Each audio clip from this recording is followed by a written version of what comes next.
mình thọt thà thọt để lên thọt kho tùm hùm ព្រះអន្តរសង្ឃដែលអត់មានឋានានុក្រមបានបមនិមន្តបំពេញទស្សនកិច្ចសិក្សានៅប្រាសាទវិជ័យឆ្មានេះព្រះមន្ត្រីសង្ឃគ្រប់អង្គនេះអត់មានអីទេទទេតែហ្មង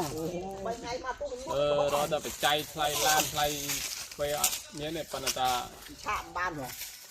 និមន្តមកមើលនេះបានញោមគាត់អ្នកនៅខេត្តរសានេះគាត់អ្នកទេសចាយจึงអល់បង្ហាញប្រាប់នេះដល់មិញកំពូលជ្រុងមួយកំពូលមួយដែរបងគាត់តែមានជ្រុងវាមានកំពូលព្រំវា សិនតែសាប់ទី 100% ចំទំតាមខលមិន ស្មាតិចអស់ អូពេលស្មានមានកំពូលមក កំពូល 56 ខ្ញុំចឹងបាយយន្តទៀត ច្រើនជាងបាយយន្ត 54 ទេប្រាសាទមកស្រុកក្មេងមានតែប្រាសាទបន្ទាយឆ្មានេះកំពូលច្រើនគេ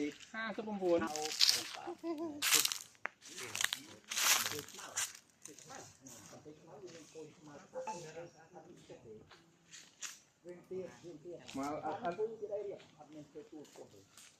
មកដល់ចូលបាច់ឃើញបើយើងទៅបើនៅស្អាតអាចចង់ធំជាងគោនេះធំជាងនេះបងមានប្រមាណបាន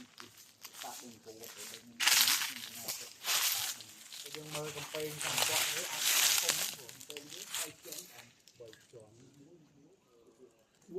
4ទៅសំខាន់នេះទៅទៅ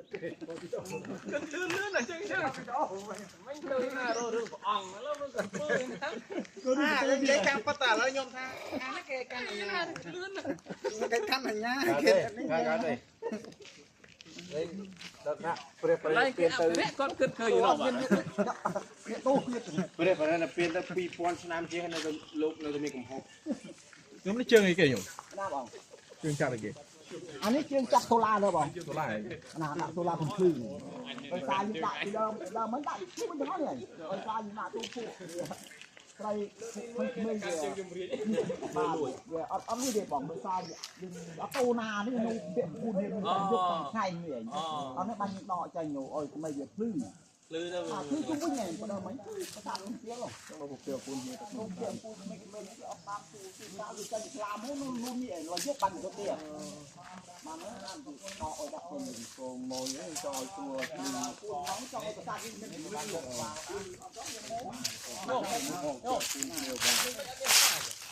ដល់មិញមានតែបងស្វាដោយសារ